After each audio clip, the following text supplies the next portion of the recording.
Have no fellowship with the unfruitfulness of darkness. Have no fellowship with that. Don't participate in things that you know you shouldn't. I don't go do certain things because I know I would lose myself in it. I've tested it. Y'all ready? I'm gonna give y'all something the preacher did. I did it. I admit it. I can't go to Vegas. I get caught up in the ding, ding, ding, ding, ding. I get caught up in that. I lose it. I done tested the theory. I lived in Pennsylvania 7 years. Went to a casino up there. I didn't come home the same way I went. And I didn't come home better. I'm just figured out. So then I quickly understood that is not something I can participate in and be okay with. The degree of what you can do depends on your relationship with God and the fallacies that you fall subject to. See, I fall subject to getting caught up. My mind starts to tell me, oh, it's finna hit, it's finna hit. We're talking about a machine, man. The machine ain't listening to me. The machine is only saying, feed me. I'm the one who get caught up in the emotional. It's gonna hit, it's gonna hit.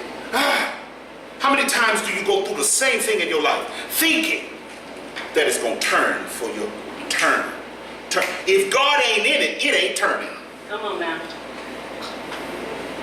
You can keep trying all you want to. If God is not in it, it ain't turning. So please don't put God in the lottery. He ain't in that. Please don't. God is not a gamble. Why do people say, why can't we ask God to? God says, wait a minute, I'm not a gamble. I'm not a chance. Maybe you will, maybe you won't. God has never been that.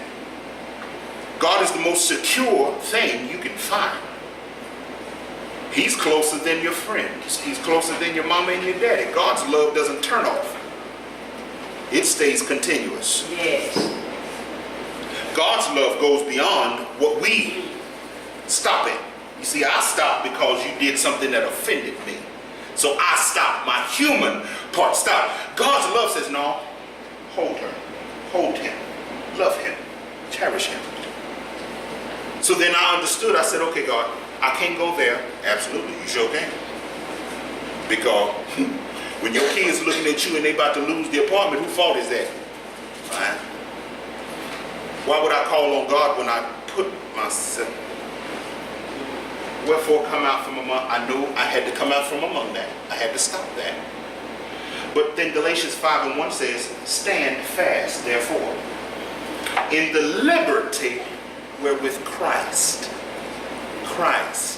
not me, Christ, hath made us free. And be not entangled again with the yoke of bondage. It would be my own fault. If God has established with me, this is a weakness of yours, don't go back to it. And I go back to it. That's right. I can't blame God for that. If I were to go back into a casino and blow money I don't have because I know how to get money I don't have. Everybody know it's called overdraft.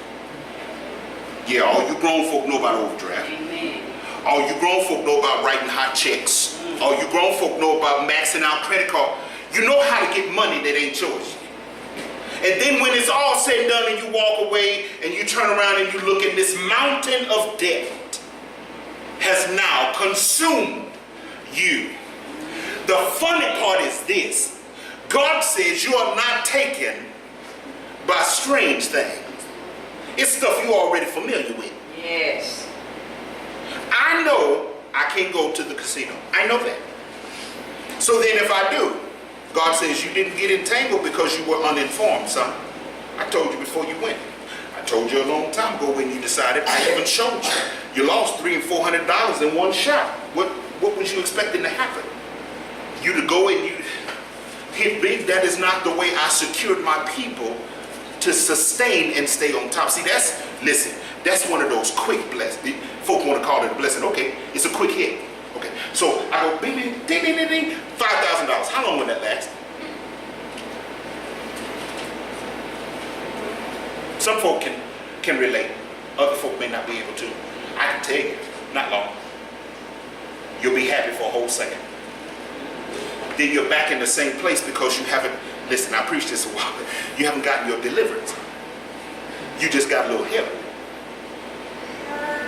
But when your help comes from God, his help comes with deliverance. So then we begin to walk into our fruitful living. This is not something, see, when God started this thing, he says, I'm going to set this up for your success throughout your whole life. It's success. He said, go be fruitful. In other words, I'm telling you a word that works. Fruitful. Let me tell you how to stay there. Get out from folk who aren't fruitful. Yes, that's right. Cancel relationships that are in darkness. Cancel functions that are not of God. Cancel those things which people say, okay, God, what do I do? Well, first of all, you don't go here, you don't go there, you don't do this, you don't do that. But God, what? How do you get to a place of sustainment except that God leads you, guides you, takes you there, establishes you? That's how you become fruitful. I'll take you somewhere else. Hebrews 12:1. Now we've already established that we shouldn't get re-entangled in the devices that led us to bondage. Wherefore, seeing also, we also are compassed about with so great a cloud of witness, let us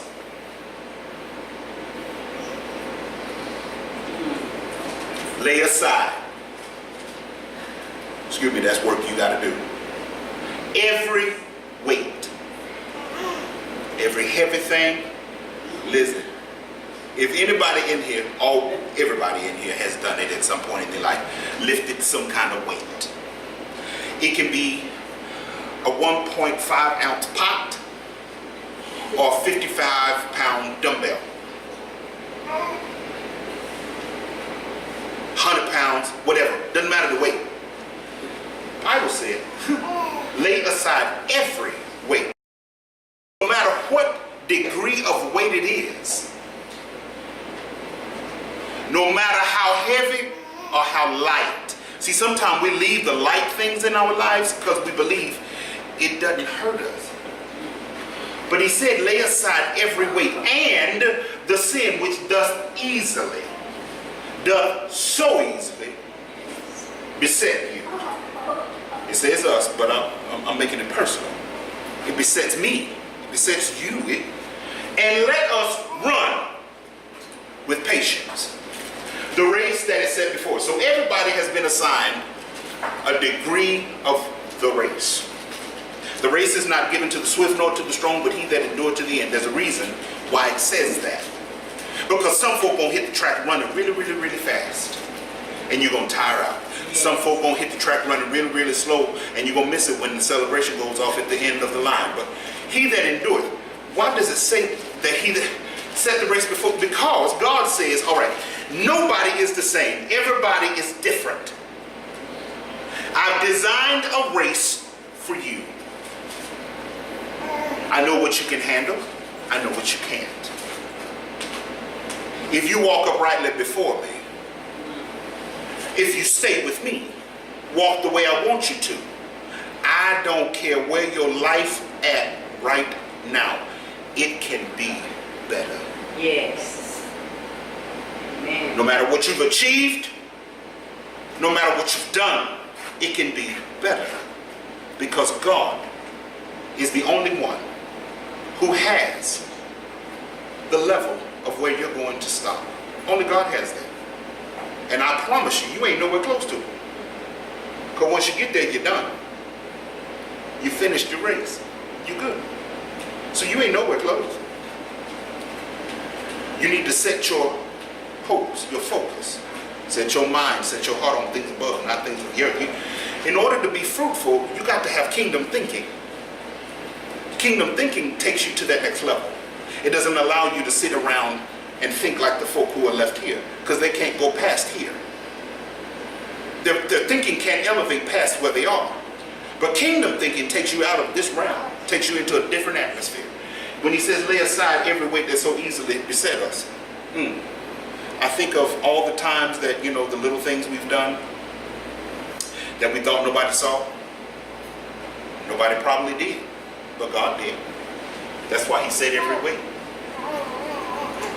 Whether it is you sneak around the corner or you turn the lights off, it don't matter. God sees all. Everything I've done, everything you've done, it don't exclude me because I'm the preacher. Matter of fact, the light shines brighter on me. What you doing? Huh? That's right.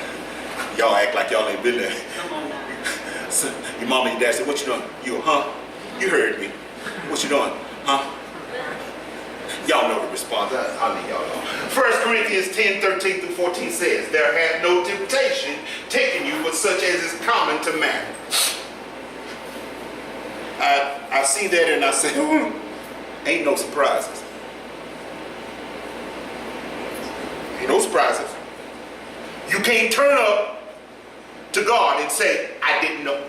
That's a lie. Ain't no surprises. There hath no temptation taken you, but such as is common to man. But God is faithful. I just love the way he designed this thing. First, he tells you, no temptation has taken you that ain't common to you, but I'm faithful. Amen. In other words, I'm going to stand with it. Yes. Who will not suffer you to be tempted above that ye are able. Yeah. They had this he won't give you more than you can bear. Right. That's where it comes from. It ain't quoted that way in scripture. For years folk quote that and they think it's in scripture. It ain't quoted that way. But this is where they get it from.